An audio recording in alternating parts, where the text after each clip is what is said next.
Welcome to Washington Hospital Today, the program dedicated to sharing timely information about the community hospital that's been taking care of Washington Township Healthcare District residents since it opened in 1958. Washington Hospital Today is provided for the sole purpose of informing residents about healthcare topics and issues that have been covered during community forums, pre-health and wellness classes, or as part of educational sessions held during the district's open board meetings. This program is one more way that Washington Hospital helps empower you, the residents of the district, by providing information needed to make informed decisions about your health.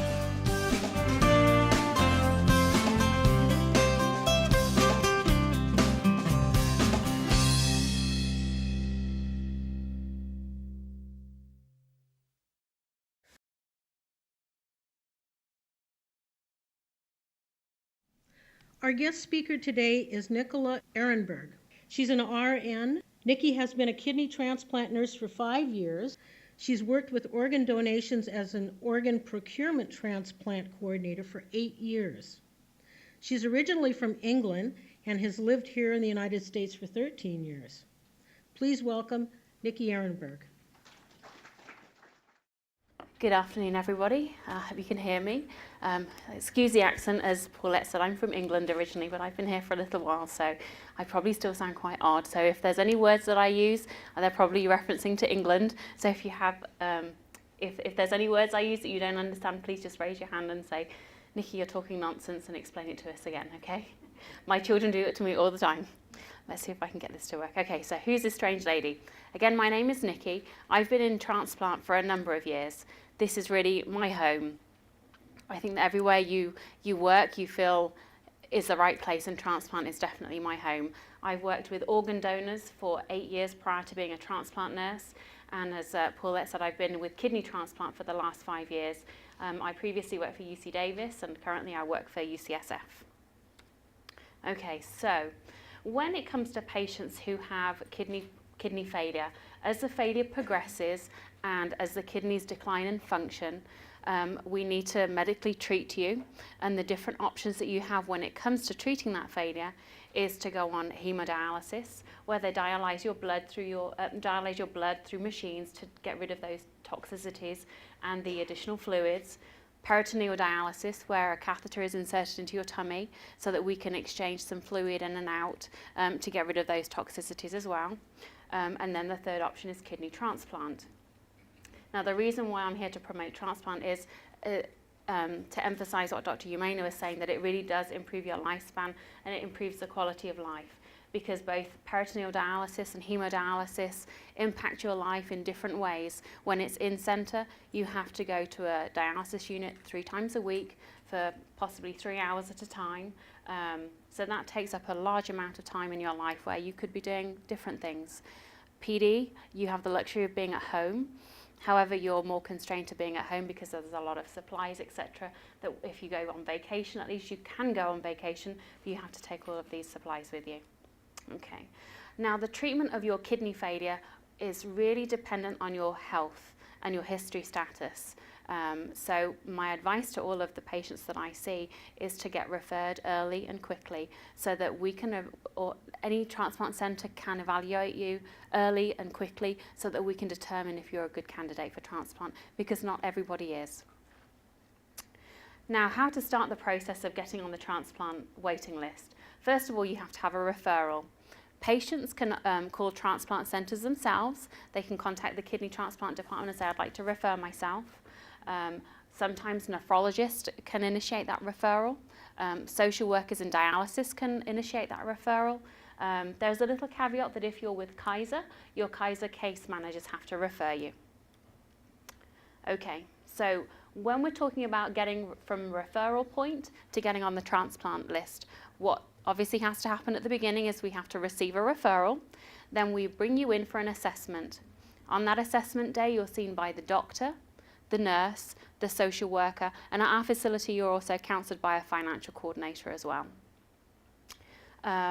We then determine, based on the information we gather on that day from the physician, the nurse, etc., we can determine what testing we need to do for you, because what your case may be is different to what your case may be, and the testing we do is very pertinent to just you.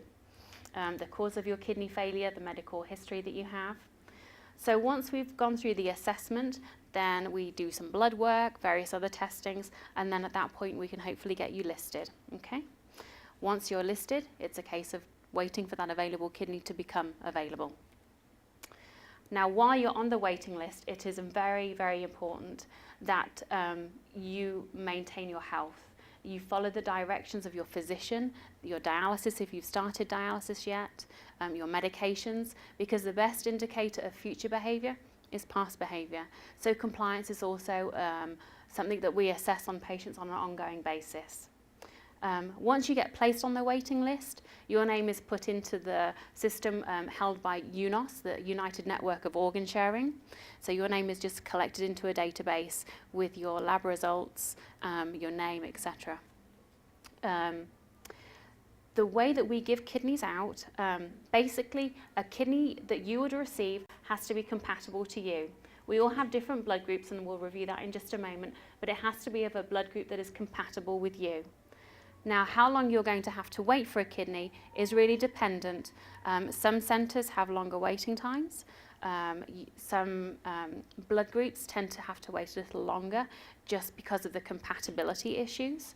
And also you may have sensitivities to people's tissue because you've been exposed to things like blood transfusions, pregnancies, things that raise your sensitivity to tissue typing. And we'll talk about that a little bit.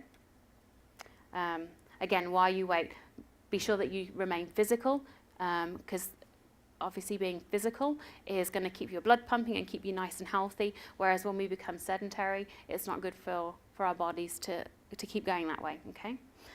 We will send you periodic, I say we, I'm trying to not just refer to myself from UCSF, but all the transplant centres, when you're on the list, they will send you blood testing to get done on a monthly basis. If you have any questions with regards to what's going on with your case, all of the transplant centres are there waiting to answer your questions, because we're a team in this. It's not something that we're doing to you. We're very proactive, and you now belong to a team of people who are looking to get you transplanted. So we have to communicate regularly, okay? So if there's any change in your address, your insurance, phone numbers, because, for example, if we have a kidney that's available for you and you've moved and changed your telephone number, and if we have no way of contacting you, then you would miss that opportunity. Okay, so the requirements for you receiving this organ in the middle of the day or the middle of the night is that it's a compatible blood group to you. There are four different blood groups: blood group O, A, B, and AB. Now, each blood group has positives and negatives by being part of that blood group. For example, O, the benefit of being an O is there are more O's in the world than there are any other blood group. However, the other part of, not the problematic, I don't like to use that word, but the negative of being an O is because there's more people around, the waiting list for an O kidney tends to be longer because you're only compatible with an O. Whereas an AB at the bottom, for example, you can receive a kidney from an A donor, a B donor, or an O donor. The AB groups, their bodies don't recognise that that kidney is anything other than them, whereas the people who are an O, their bodies are very specific, they have that specificity where they can detect that that kidney doesn't belong to them. So there's benefits and negatives to being all blood groups. Now, one part that we look at is our immune system. Our immune system there in every person is there to help us, protect us from bacteria and viruses, and to keep us nice and healthy. Now, that's great when it's just a bacteria and a virus. However, when we're looking at kidney transplant, our bodies don't realise that that kidney is there to help us and to make us better. It just sees it as something foreign and abnormal, and our body's reaction is to try and kill it. Our bodies are still kind of cavemanish. So what we have to do is delay that response so that your body and this new kidney can live compatibly together. And we would have to put you on medication for the rest of your kidney's lifetime on immunosuppression. So while you have that kidney transplant, you would be on the medication, the immunosuppression for the rest of your life. Now, these medications need to be taken very, very regularly. No skipping doses, no saying I'll take it later. We have to take it on time because we have to have blood levels very, very constant for everything to be smooth. Now, everybody's tissue type is different. Mine is going to be different to yours, to yours, to yours. We inherit our tissue typing half from our mum and half from our dad. So what we do is when we're looking at people's tissues, we draw your blood, we send it to a very intelligent laboratory, and they look at the outside surface, and they can tell us what tissue type we are. Now, the closer we find a kidney that's replicating your tissue type, our belief is the less response your body will have, because it'll kind of mask that it doesn't belong to you. However, the immunosuppression nowadays has become so advanced. While that's an important factor, we know that we have immunosuppression to rely on. So there's some centres they prefer a closer match. Some centres believe that with the immunosuppression, it is important, but it's not maybe as important as it used to be. And each transplant centre has their own belief system. Now, we developed sensitivities, just like I explained to you a little while ago. Any time that we've been exposed to blood transfusions, pregnancies, previous transplants, our bodies have been exposed to something that doesn't belong to us. So it develops these cells so that if it sees that particular item again, it's already got an immune system that's ready and it's gung-ho and it knows how to fight it. For example, with the flu, the first time we have a strain of flu, we're incredibly sick. But if we see that strain again, it's not quite so bad because we've built up these cells that have memories that know how to kill that particular flu virus. And that goes also with tissue. So these memory cells will detect that this doesn't belong to us, and it vamps up very quickly and it can kill things very, very quickly.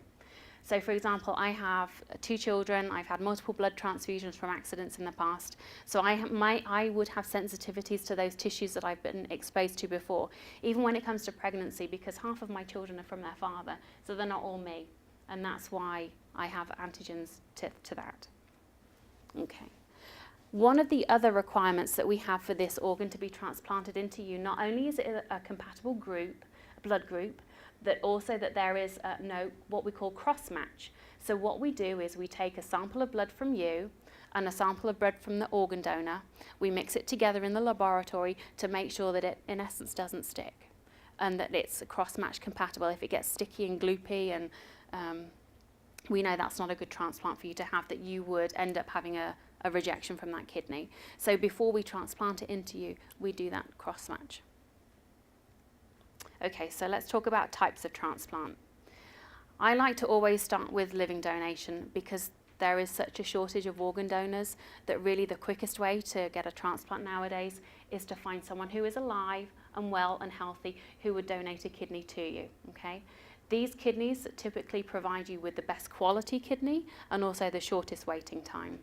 It can be scheduled around your schedule and also your living donor's schedule. And again, these typically last longer. So types of living donors. We have compatible pairs. For example, if I were in kidney failure and my husband wanted to donate to me, as long as we have the right blood group, which luckily I married someone who does. I'm an A and my husband's an A. So we could directly he could directly donate to me. Now, if my husband were, for example, a B, he would not be compatible with me. And I'm just going to pick the lovely 2 people at the front here. Say you were the donor, who's a B, and your husband were an A. What we would do is, if you consented to going into a swap program, the 4 of us would go to the operating room on the same day, and I would receive your kidney, your husband will receive my husband's. So you have the benefit of having a living donor, remembering that the quality and the time that it lasts is longer. The downside is you wouldn't get it from the person who maybe you really intended to get it from, but to me, the benefit of receiving a living kidney outweighs the negative of not receiving it from who you wanted it from. Sometimes we have altruistic donors who generously come off the street into transplant centres and say, I was born with 2 kidneys, I'm fit and healthy, and I'd just like to donate one. There was a recent story in the New York Times, I believe it was reported a week ago. Someone walked in off the street and said that they wanted to donate. And from his one gift, as you can see, it trickles on. The gentleman who was the altruistic donor donated to a pair who were incompatible, and then his incompatible donor donated to another one, and the chain went on, and 60 transplants occurred from one gift. And that to me is just amazing. I wish that Heaven is not the right place for that gentleman. He needs to go somewhere even beyond that. He's such a generous gentleman. So our evaluations of recipients are medical history, blood typing, cross matches, physical exams. This is for the living donors, I'm sorry. We bring them in for an assessment just the same as the recipients. They get to see the doctor, the nurse and the social worker. We do some testing on them to make sure, again, they're fit and healthy, that A, the kidneys of good quality that we're going to transplant you with, and also that their health is not going to be impeded from giving a kidney. We do some chest x-rays and some CTs to make sure that their anatomy is okay. Now the surgery nowadays is keyhole surgery, just like having your gallbladder removed. We just make a couple of incisions and then remove the kidney. One of the incisions is just a little larger because we don't suck the kidney up a pipe, we have to deliver it very gently like a baby.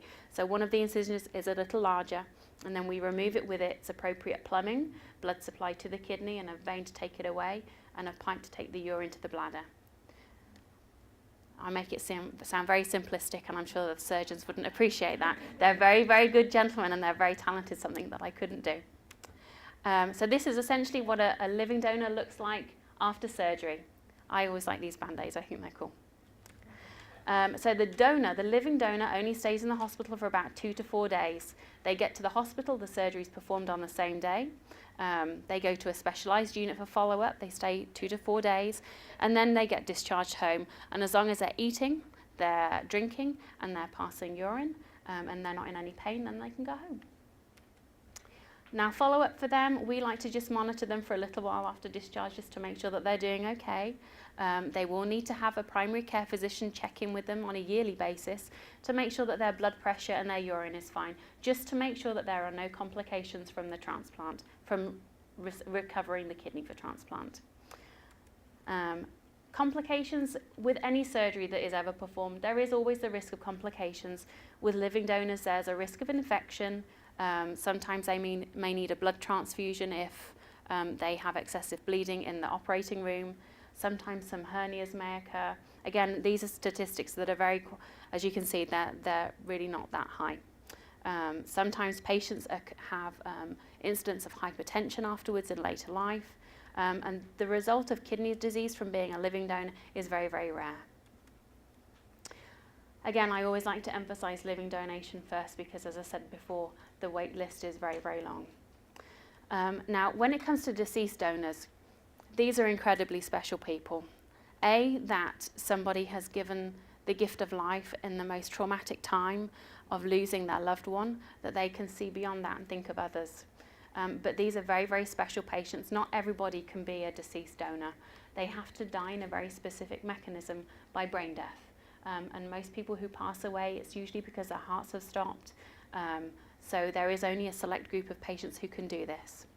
So once a patient has been declared brain dead and the family have given consent for the organ recovery to occur, then we can go in, do the testing that we need to, and once all of the organs have been placed and found a home, then surgeons go in and recover them, and then we transplant them into our recipients.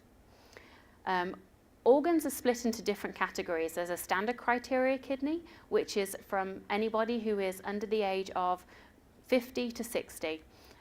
These are people who have died typically by a gunshot wound or head injury, trauma, skateboarding accident, etc. Now, there's a subset of organ donors called the expanded criteria kidneys. Now, these are patients who are either over the age of 60, period, or they may be between the age of 50 to 55, who, while their creatinine, while their blood levels, their kidney blood levels are normal, they may be on the higher end of normal, and they've died by a very specific mechanism, by a stroke. Okay, these are called expanded criteria kidneys. There are only select patients who can recover, who can receive these kidneys. Then we have high-risk kidneys. And everyone always gets a little bit nervous when they hear the word high risk. In my opinion, we're only as good as the information given to us by organ donor families. Whether they're a living donor kidney or a deceased kidney, the testing for any communicable disease is the same. We test them for HIV, for hepatitis, all of those kind of things, it's the same, okay? High-risk kidneys are kidneys who the family have identified that these people have behaved with certain traits during the last 5 years of their life. For example, people who've used IV drugs within the last 5 years. So they may have tried IV drugs 4.5 years ago and never touched it after that time, but because they've done it within a window, they get labelled as a high-risk donor. Other examples of high risk would be people who are haemophiliacs, who have received multiple blood products, multiple transfusions to help with their clotting factors, people who've been in jail. We all do some things that 5 years ago that we probably still regret now, but again, when we identify these patients as a high-risk donor, when we call a recipient in, if you have enrolled into receiving these kidneys, because you won't be offered these kidneys unless you say that you're comfortable with that. When we call you in the middle of the night or the middle of the day, we tell you we have a kidney for you and it's a high-risk kidney, and this is why it's a high risk. I think that keeping the door open is always a good opportunity to listen to the information, and you can always say no, it's not a kidney that I would choose to receive. We will give you explanations of why it's a high risk, and then again you can discuss with the people who are calling you the risks versus the benefits. It may have been a behaviour that they had 4.5 years ago and haven't repeated that behaviour since. Okay, this is always the slide I don't like to present. It's the national data of how many people are waiting. Now, in the whole of the United States, as of 9 o'clock yesterday evening or the day before when I was putting this presentation together, there were 91,092 people waiting for kidneys. 20,787 were from people who were brain dead, who were deceased donors, and living donors was 5,460. Again, that's the national number. And then I broke it down into the data for California. So in California alone, there are 16,965 patients waiting for kidneys. So that's why, again, I like to drive home the information about living donor kidneys. This is a lot of patients who are waiting. Okay, so the day of the call, when you get that call to say we have a kidney that's available for you, it can be any time of night or day, and that's why it's very important that we have your telephone number so that we can call you. If we don't have a telephone number, we have no way of sending a pigeon to your house to say, call us as soon as you can. We call you to say that you're either a primary recipient for the kidney or a backup. Again, these kidneys are very, very precious resources, and we would not want to waste any single one of them. We're not doing any justice to the recipients or to the donor families who have given this incredible gift of life. So we may have a couple of different recipients in mind for the kidney, but we will tell you that you're either the primary candidate or the backup. The backup is, for example, if we bring a recipient into the hospital and we find they have pneumonia, that wouldn't be safe for us to operate on them. So then the kidney would then be given to the backup patient. So just if you hear the word backup, just bear in mind that may not be the kidney that you get, but it may, depending on who the kidney is initially intended for. Again, and if you enroll into the programs like the expanded criteria kidney or the high-risk kidney, we'll tell you at that time, so you can discuss the risks and the benefits of that kidney, so you can make sure that that's the kidney that you choose to go with. You can always say no. We can't pull you into the hospital kicking and screaming by your hair and say, you know, we're going to transplant you whether you like it or not. So you always have the right to say no. We don't track that information, but I always think having open doors and trying to see what's available on any given day gives you more opportunity to be transplanted. You'll be told by the coordinator at that point what the next steps are. Sometimes we get news that a kidney is available before it's been recovered. So there may be, when we're looking at organ donors, they're not just kidney donors, they're donating hearts or lungs, pancreas, intestine. They can donate a variety of different organs. So we have to coordinate with all of the other teams who are recovering all the different organs for different people. So you may have a delay. They may say we have an organ, but you get here in 4 hours. They'll give you a timeline of what you need to do and what the plan of action needs to be. So the recipient surgery, we're typically born with 2 kidneys. Some people are born with 3, some people are born with 1, but mostly we're born with 2. What we do on the day of transplant is we give you a 3rd kidney. We don't remove any of your native ones unless you have problems with them. For example, polycystic kidneys. Sometimes they can become incredibly large and we just don't have the room in your tummy to add that 3rd one in. So there may be necessity to remove one, but typically if your cause of kidney failure is maybe from diabetes or hypertension, the room is fine, so we give you a 3rd one. So we take out the kidney with the plumbing, and then the surgeons in their infinite wisdom plumb it back into you. We put a little stent in. As you can see from the picture, the bottom left-hand kidney is the transplanted kidney. So we put a little plastic tube called a stent so that we can make sure that where they've plumbed those pipes that deliver the urine from the kidney into the bladder, to give them time to heal, then we put a stent in just to protect that wound. Okay, so then we have a catheter in. You have a catheter for a couple of days because we want to make sure and monitor how much this new urine is, this new kidney is producing. Now, the surgical complications for a recipient would be bleeding, wound healing problems.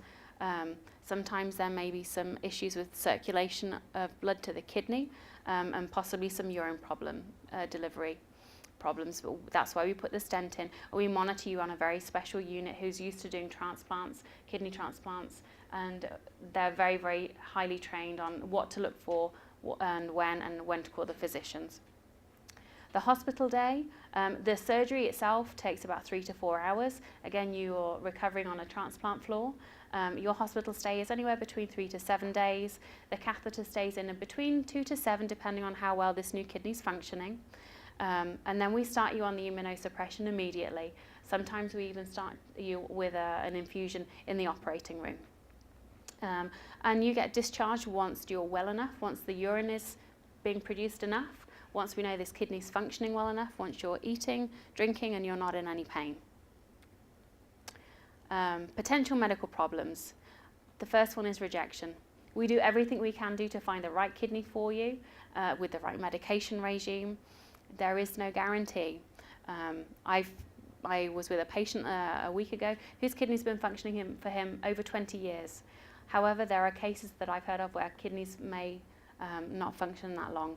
For example, from my previous experience, I have a friend who was a recipient and his only lasted a month. So there is no guarantee how long this kidney will work for.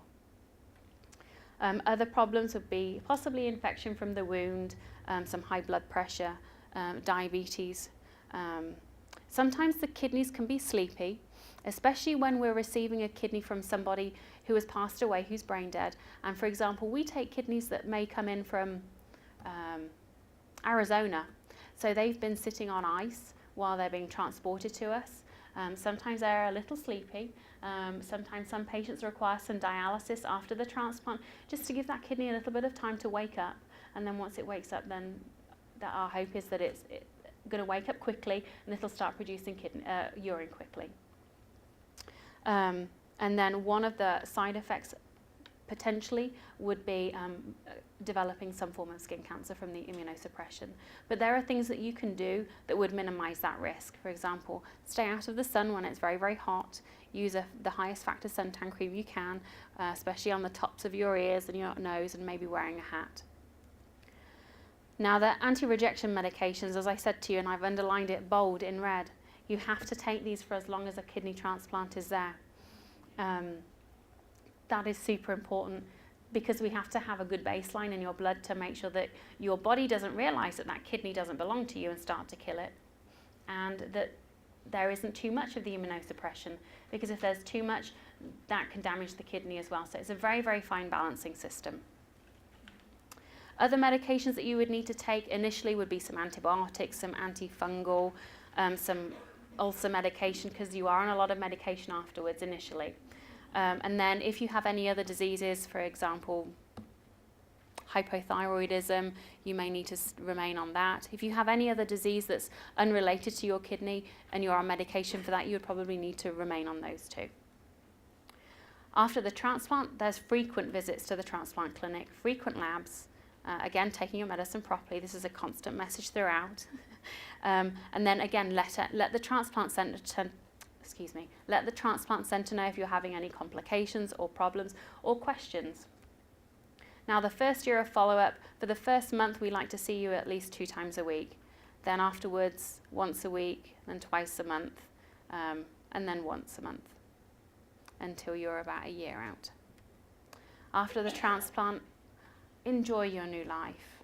That's really what it's all about, is to get you on the other side so you can resume your life as it was before dialysis.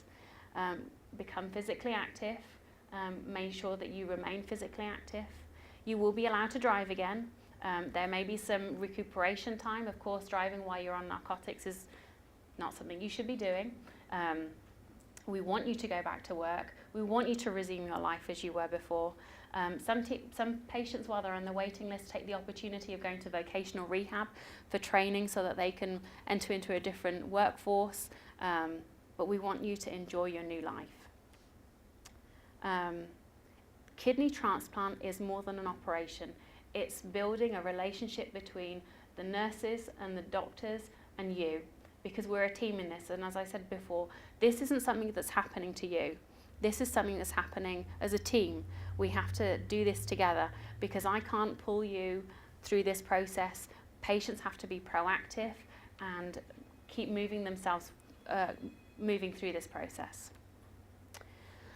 I always like to end on the discussion of organ donation.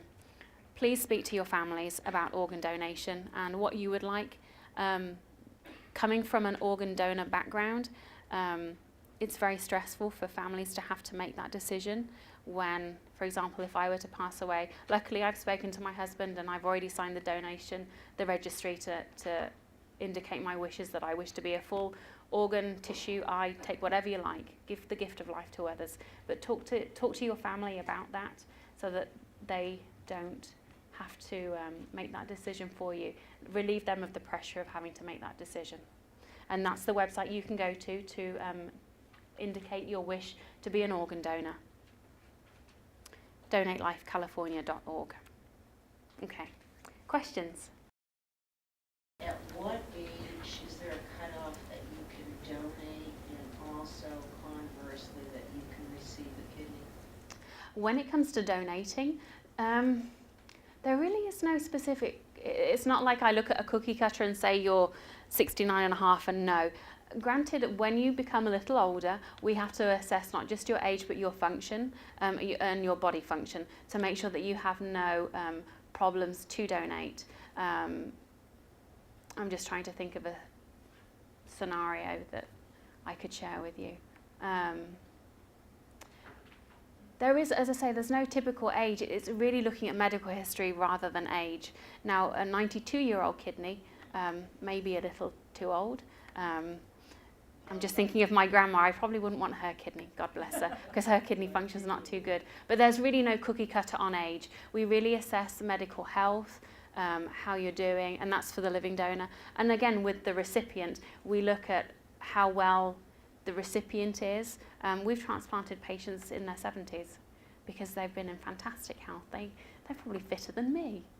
So you have to, when you get it on the older set, maybe the 70s, you really have to be pretty well with no other comorbidities.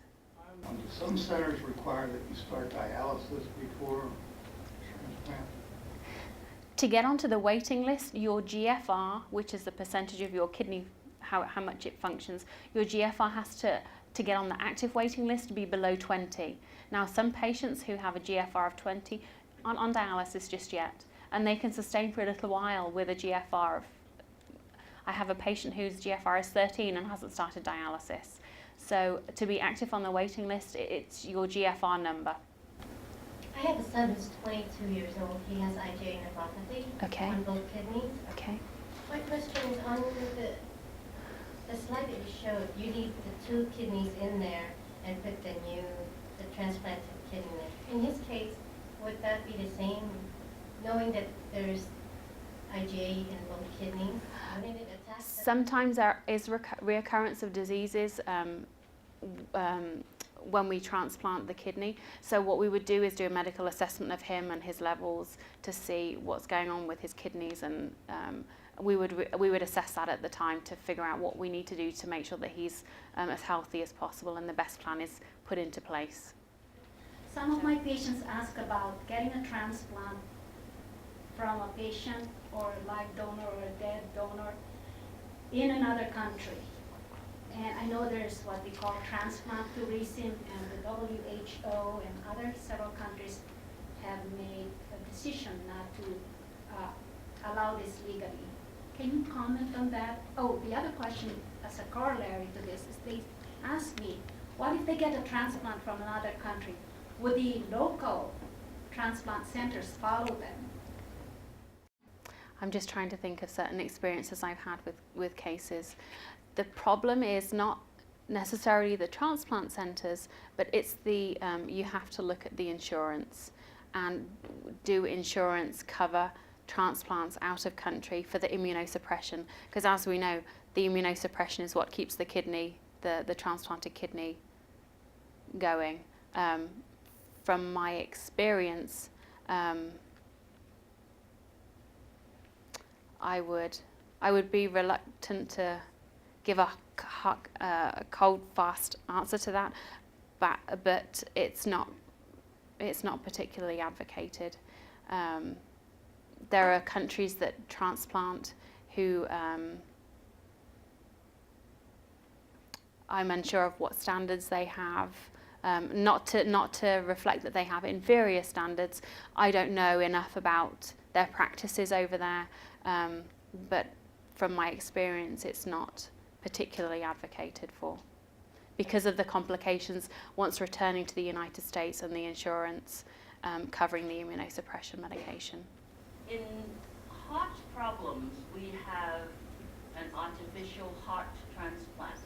In the field of kidney diseases, is there anything on the horizon that might give hope for an artificial kidney transplant that would help alleviate these 7 or 8 year waits that we're talking about? It would definitely alleviate that, but to my knowledge, I'm unaware of that at this current time. Stem cell research goes on every day. My hope is that, we can maybe find something in the future, but currently there is nothing that I'm aware of. How about in the field of dialysis? I mean, it sounds like it is still a very cumbersome process. Are there different or better ways to clean the toxins out of the blood? Dialysis is currently the only option. There are different options, as Dr. Humani was saying. There's in-center hemodialysis, peritoneal dialysis. There is dialysis you can do at home when you're asleep at night. So there are different options of dialysis, but we have to remove those toxins somehow. And dialysis is currently the only way. If one accrues time at UCSF and they move to Oregon, do they have to start from scratch in Oregon, or do they carry that time accrued on the active waiting list to Oregon? That's a very good question. There are two options that you have in that instance. If you move to Oregon and you've accrued time, you can do a wait time transfer. So your time that you have with one center, you can sign a consent form, and that transplant center that have accepted you into your program, you can take that time with you. Or the other option is to multiple list. So if you have the opportunity or the availability to live in Oregon but travel to San Francisco for your transplant, you can dual list. Now, the initial time that you're placed on the waiting list is only housed by one person. So for example, if you were listed January the 1st of 2001, that initial wait time will only be held at one center. It doesn't get shared. So if you multiple list, if you get assessed 10 years later, January the 1st of 2010, you'll have one initial date at one center and another date at another center. That initial date does not get shared currently. That's the policy, that's the UNOS policy. So yes, there's two options: to do a time transfer or to be multiple listed. Thank you very much for having me. It's been a pleasure. Hi, good afternoon. My name is Melissa Booth. I jotted down some notes, so I apologize if I look down at them while I'm talking. Just got some things that Nikki had said so I could touch on also. I was diagnosed with lupus 10 years ago. It's an autoimmune disease that the version that I have is systematic. So it can attack your connective tissues, can attack your organs. It can attack just things like that in the form of as mild as arthritis, or in my case, it ended up attacking my kidneys. So 3 years ago, I went into complete renal failure. I suffered 2 grand mal seizures in December of 2008, and then went on dialysis immediately after they had figured out what had caused the seizures. Because with lupus, it's kind of, if you've ever watched the show House, it's very much like that, where they're kind of like, well, it could be the lupus, it could be something else. And so in this case, they're running tests just to make sure it was indeed the lupus that had attacked my kidneys. I started on hemodialysis. I apologize because I'm very nervous. But I started on hemodialysis and was going for 3 times a week for 3 hours each day. Like Nikki was saying, it really does affect your life. I was exhausted after each treatment. It's hard to go on vacation or anything. I have a son that's now 7 about the time he was 4. So trying to keep up with him and getting him, he was in preschool at the time, so setting up so he's able to be picked up and everything really did take its toll on things. I was really blessed that I had a few living donors that were willing to be tested and to be able to do transplant. Like Nikki said, I highly recommend if you're able to get a living donor. It's such an amazing gift, and I know that people are afraid of going through the surgery, but if you can do it, it makes such a difference. My donor is 3 years older than I am, so we're very close in age. I did have other donors that were 10 years older and then 30 years older. So when they started running testing, they kind of put it into the order of which would be the closest in age, so that way it gives me the best opportunity for this kidney to last a long time. I was told the wait time was 5 years, like Nikki had said. I'm AB positive for my blood type. And so I'm trying to go over what she had said just to kind of give you guys a living version of what happened. 6 months on dialysis was what I experienced, which I know I was super blessed for that, because a lot of people, it can take the full 5 to 7 years or whatever you need for your transplant. Thank you.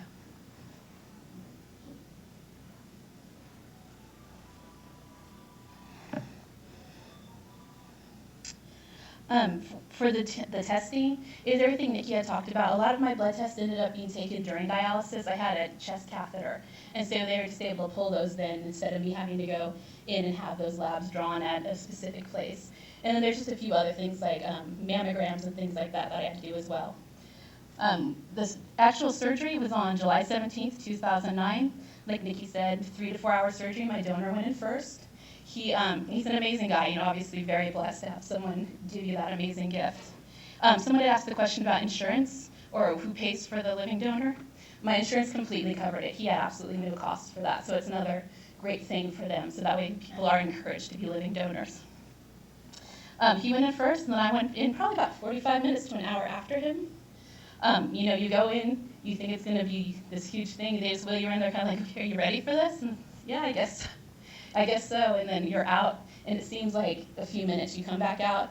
I felt immediately better afterwards. The change was literally when I woke up, the only thing I felt was, your kidney goes like right in this area, so the only thing I felt was the stitching because I was coughing after the surgery, from the tube being down your throat from being out, and just coughing and feeling a pull on the stitching, but otherwise, I felt the best I'd literally felt in 10 years.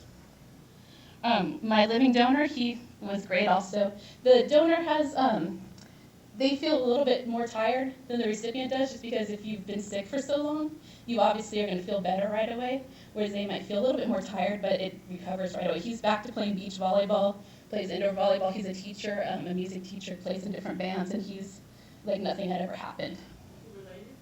No, it actually was a friend. Yeah. I had, he offered, and then 2 of my uncles who are older had offered also, and so they went with him just because he was younger and closer in age. Our surgery was on a Friday. He was out on a Sunday evening. I went back home on Monday. And then afterwards, recovery was pretty easy. The only thing for me was just my incision healing. And you couldn't drive for a few weeks, but that's not a huge deal, if you know your family's around, to make sure to be able to take care of you and everything. I know Nikki kind of pounded it home, but medication is such an important thing. You can't stop taking the medication because you will lose that gift, whether it's from a living donor or from a deceased donor. It's someone that is giving you something huge. So you want to make sure you really do take the medication in order to keep your body from rejecting the organ. Post-lab work, I was a little bit different because I participated in a clinical trial, so I did have to go a little bit more often to UCSF, which is where I was transplanted. But it's really a small price to pay for the life that you get. My creatinine, they expect you to be about 1.25. After transplant, mine's 0.90, which the doctors are kind of amazed by, and it's really a great thing. The center and the relationship, like I said, I was transplanted at UCSF, and you really do grow to know and love the people that work there, the nurses, the different doctors and everything, and like at your 1-year anniversary, your different things. It's so emotional because they've been on this journey with you, so it really is a special thing how well you get to know everyone. I think that's it. If you guys have any questions specifically to living donor. I have a couple of patients who are younger and this is, I guess, for staff who work with these patients, just to be more knowledgeable, who claims that once they became pregnant after transplant, their kidneys failed. So is that really a risk that you face going through transplant, or is that, because a lot of patients have their own ideas of how they develop kidney failure, so just want to know if that's a true risk you take, if you shouldn't go through pregnancy after transplant. I was told that I was able to get pregnant after transplant. Because of my lupus, I chose not to because it can be something that can affect my body harshly, so we actually adopted our child. But a doctor might be better suited to answer that question. But You can get pregnant after transplant, you just have to wait approximately a year, because the transplanted kidney that you're going to have has to have some time to grow so that it's big enough to sustain you, and it has an opportunity to grow while you're pregnant to accommodate both you and the baby. So pregnancy is okay. You just have, typically it's about a year wait time until you can have a pregnancy. the restrictions after transplant are very small. I was told no contact sports. I'm obviously not going to be playing football or anything, but I do play volleyball, play beach volleyball, dive for the ball and things like that. Just take extra caution that I don't dive right on my kidney or anything. But it really is a normal life that you're able to live.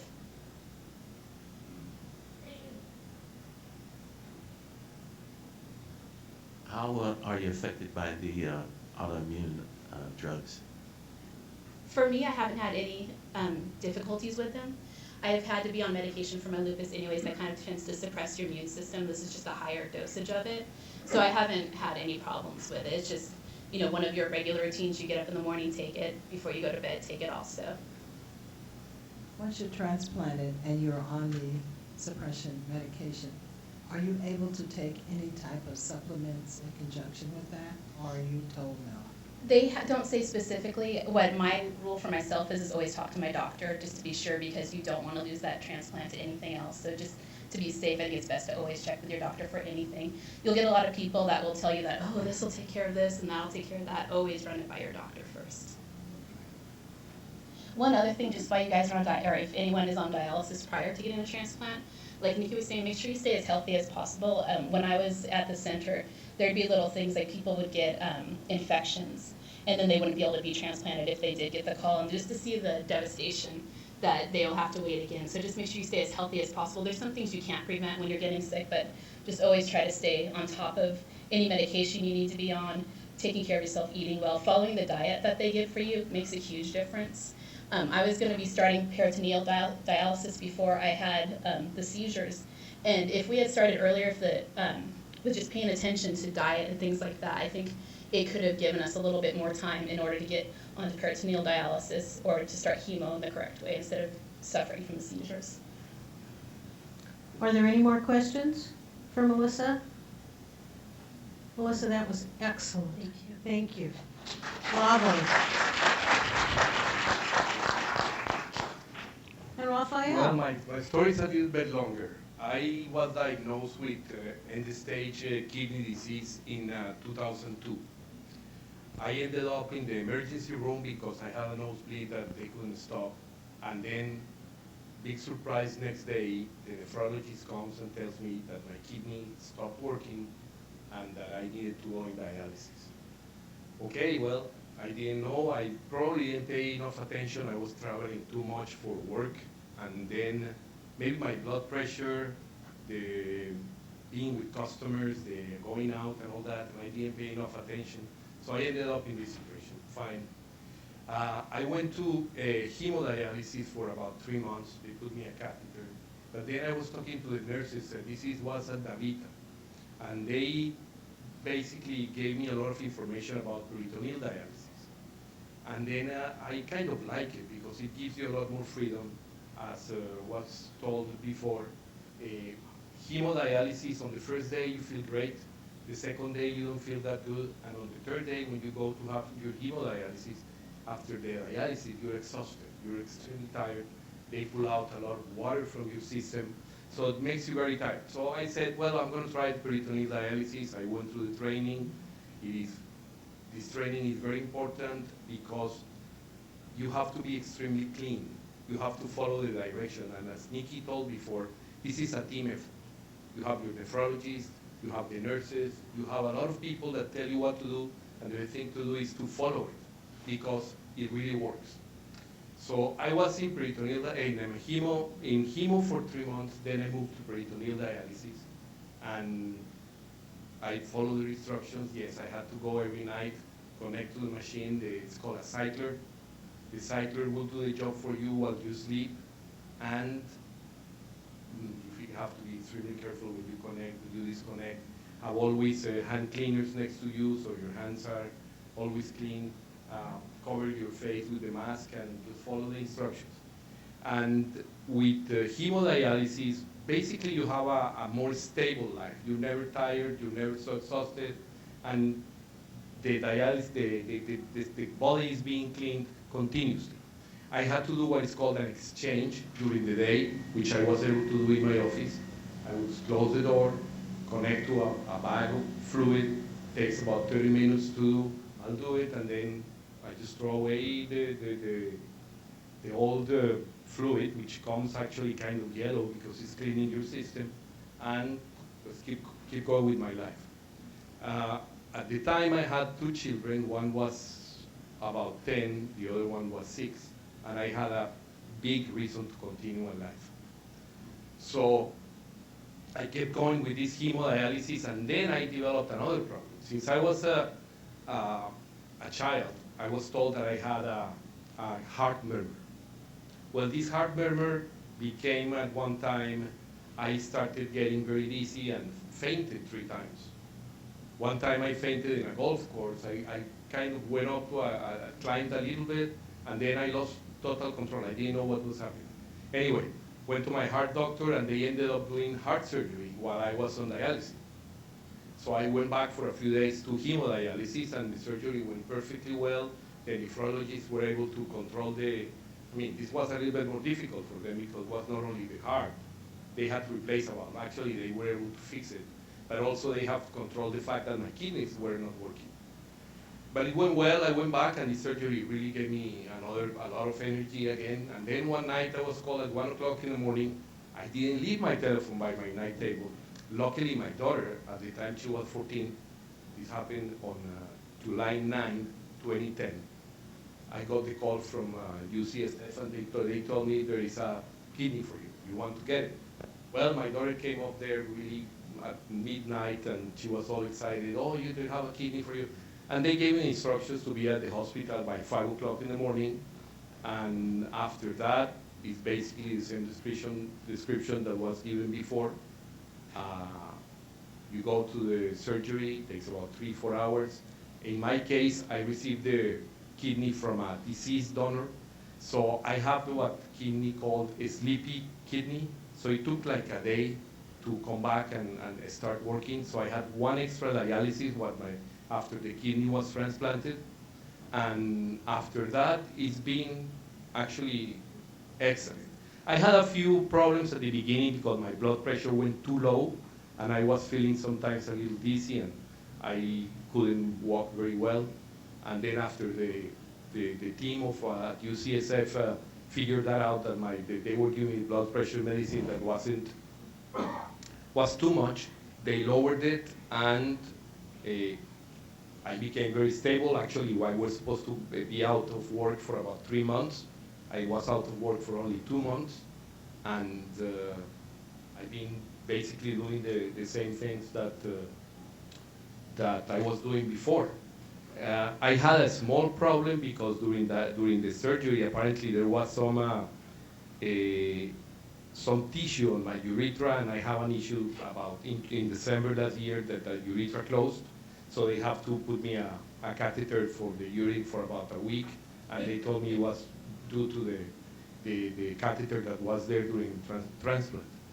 And if I have to summarize what you have to do when you have kidney disease is, number one, the discipline that you need to have is really important. You gotta do things as you're taught. Follow the advices of the medical team, the doctors, the nurses, everybody, and if you do that, then go into exercise. Exercise is the best thing you can do for your health. I was able to go back into exercise about 2 months after transplant, and at that time I could ride a bicycle for 4 minutes, and I kept going and going and going, and now I'm back into doing the things that I used to do before my kidney transplant. And this is definitely a blessing. And that person that gave me that kidney that I never met, all I know is a lady about my age. I'm 56-year-old, from Las Vegas, gave me the kidney, and she's in my prayers every single night because it's a gift of life. Definitely, it's wonderful. That's my story. Excellent, Rafael. Thank you for sharing.